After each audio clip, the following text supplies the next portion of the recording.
గురువు గారు దాసనారాయణరావు గారికి, నాకు ఎన్టీ రామారావు గారు అన్నగారుల తర్వాత మరో అన్నగారు కృష్ణ గారికి, నిర్మల గారికి, దిల్రాజుకి, యూనిట్ సభ్యుడికి అందరికీ నా హృదయపూర్వక వందనాలు, అభివందనాలు. అసలు ఇక్కడ ఏం జరుగుతుందో నాకు కన్ఫ్యూజన్ ఉంది గురుగారు. ఆ హీరో అమ్మాయి మైక్ మాట్లాడుతూ ఉంటే మైక్ ఎలా జరపరు కొంతమంది. ఆ హీరో అంటే మీరు జరగమని ఎవరు మాట్లాడాలి? ఇక్కడ మీరు వచ్చారు చీఫ్ గెస్ట్గా, కామ్గా కూర్చున్నారా, విన్నారా, వెళ్ళిపోయారా? వాళ్ళు కన్ఫ్యూజ్ చేస్తారు, ఇతను కన్ఫ్యూజ్ చేస్తారు, నన్ను కూడా కన్ఫ్యూజ్ చేస్తున్నారు. మీరు ఎవరు మీరు కన్ఫ్యూజ్ చేశారు అమ్మాయి. సరే,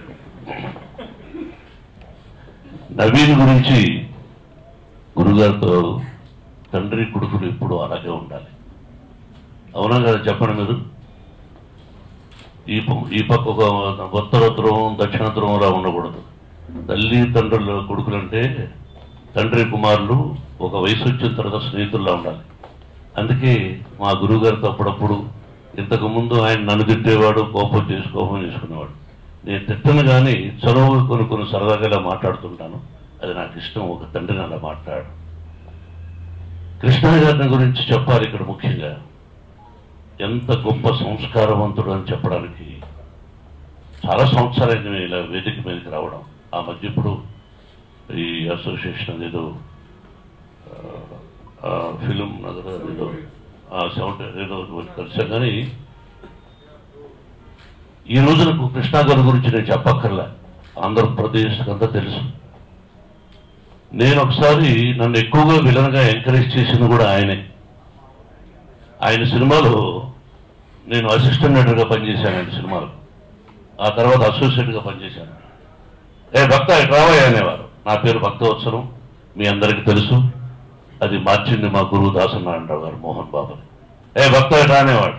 ఆ డైలాగ్ చెప్పబోయే అనేవాడు. నేను కృష్ణ గారి గురించి డైలాగ్ చదువుకుంటుంటే ఎంతో ఆనందించేవాడు. ఆ తర్వాత విలన్గా కూడా నన్ను ఎక్కువగా ఎంకరేజ్ చేశాడు. గొప్ప సంస్కారవంతుడు అని చెప్పడానికి ఆయనేమో కాంగ్రెస్లో ఏలూరులో నిలబడ్డారు. నేను అన్నగారి తరఫున తెలుగుదేశానికి ఆయన పిక్చర్లు యాక్ట్ చేస్తున్నాను. కొడుకు దిద్దున కాకుండా ఆయన సినిమా గుర్తులేదు. కృష్ణ గారు అయిపోయింది, ఎలక్షన్స్ మీటింగ్ జరిగి వచ్చేశారు. నేను వెళ్ళాను, కృష్ణ గారికి అగెనిస్ట్గా మాట్లాడాను. అంటే కృష్ణ గారు పర్సనల్ విషయంగా కాదు, అంటే కృష్ణ గారు కాంగ్రెస్లో ఉన్నారు, ఎలాగ ఓడించండి అని చెప్పాను. వచ్చేసాను. Next day morning shooting. ఒక్క మాట లేదండి. హ్యాట్సప్ టు కృష్ణ గారు. ఆలోచించాను. ఇంకొకరైతే ఆయన సినిమాలో నేను విలన్గా చేస్తున్నప్పుడు అతని గురించి అక్కడికి వెళ్ళి ఓడించడానికి వీళ్ళు చెప్పినా వచ్చి ఏమయ్యా మీటింగ్ వెళ్ళావు కదా, బాగా జరిగిందా అన్నారు తప్ప నా కోసం నువ్వు ఎందుకు వెళ్ళావు, నన్ను గురించి అగనిస్ట్గా ఎందుకు మాట్లాడావు అని ఒక్క పల్లెత్తు మాట అన్నటువంటి గొప్ప సంస్కారవంతుడు కృష్ణ గారు. He must live 100 years with good health and wealth. I love him, we all love him. అటువంటి సంస్కారవంతుడు సొసైటీలో ఇప్పుడు 1% 1% ఉంటుంది. అటువంటి గొప్ప కృష్ణ గారి కుటుంబం ఇది. ఆయన అంటే నాకు ఇష్టం. ఆయన 100 సంవత్సరాలు క్షేమంగా ఉండాలని కోరుకుంటూ, ఇక విజయనగరం నగర్ గురించి చెప్పాలంటే, నేను అసిస్టెంట్గా పనిచేస్తున్నప్పుడు మేకప్ టెస్ట్ చేసింది ఆవిడ. చేసి ఇక ఓకే సెలక్షన్ ఓకే అన్నారు. నేను ఓహో విజయనగరం గారి పిక్చర్లో నేను విలన్గా యాక్ట్ చేస్తున్నానని మా వాళ్ళందరికీ చెప్పేశాను. అంతకు ముందుగా పెళ్లి చూపులకు వెళ్ళాను. వెళితే ఇతను ప్లాట్ఫారం మీద ఉన్నాడు, ఇతనికి ఎవరు ఇస్తారు అమ్మాయిని అన్నారు. విజయనగరం గారి పిక్చర్లో విలన్ని వాళ్ళు కబురు చేసినప్పుడు ఎస్ మేము ఇస్తున్నాం అన్నారు. కట్ చేస్తే 2 రోజులు ఆవిడ నన్ను తీసేసింది. చెప్తాను ఉండండి. వాడు చంద్రబాబు పుట్టట, నేను హైట్ అట, ఇవన్నీ ఒప్పుకోను. నేను కృష్ణ గారి కంటే హైట్ కదా నేను. మీ ఇద్దరు ఎన్ని silver Jubilee golden Jubilee act చేసాం. అది కాదు, ఏదో నా టైం బ్యాట్లా కట్టుకోవాలి. సరే అలా ఏడ్చుకుంటూ బయట వచ్చాను. మాధవరావు కృష్ణ గారు మేకప్ మ్యాన్. ఏమిటయా నేను కృష్ణ గారిని కలవాలన్నాను. సరే వెళ్ళి కలిశాను. ఇలా జరిగింది అన్నాను. అప్పుడు ఆయన నిర్మల ఎట్రా అని పిలిచి ఏం జరిగింది అని అడిగాడు. ఇలా నన్ను పర్లేదయ్యా, నీకు నెక్స్ట్ పిక్చర్లో వస్తుంది, నువ్వు గొప్ప నటుడు అవుతావు, నువ్వు ఫీల్ అవ్వద్దు, వెళ్ళు అని అన్నాను. అంటే నిర్మల గారు తీసేశారు అని ఆ సమయం సందర్భం అలా జరిగింది. కానీ ఆవిడంటే 100% నాకు ప్రేమ, గౌరవం, అభిమానం. She's the only one lady who directed first and she has given silver jubilees and golden jubilee movies. ఆ నిర్మల గారితో ఆవిడ దర్శకత్వంలో తర్వాత మెయిన్ విలన్గా యాక్ట్ చేశాను. అంతే కదమ్మా, నేను మెయిన్ విలన్గా యాక్ట్ చేశాను.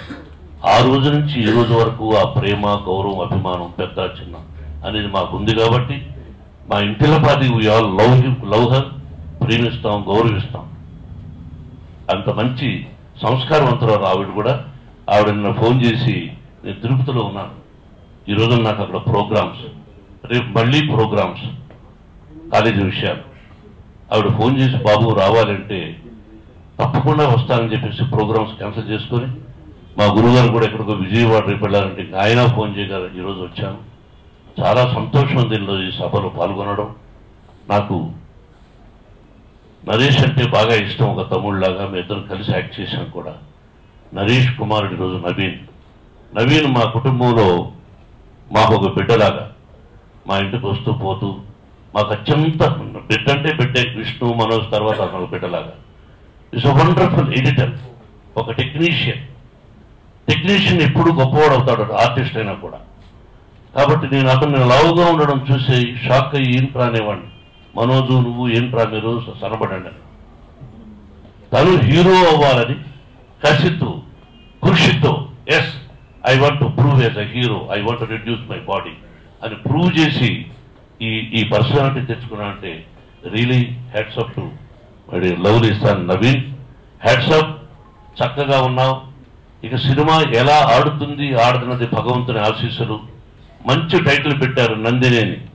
ఈశ్వరుడికి నంది ముఖ్యం. ఈశ్వరుడికి నంది ఎంత ముఖ్యమో ఆ నంది పేరు పెట్టుకున్నావు సినిమాకు. Best of luck.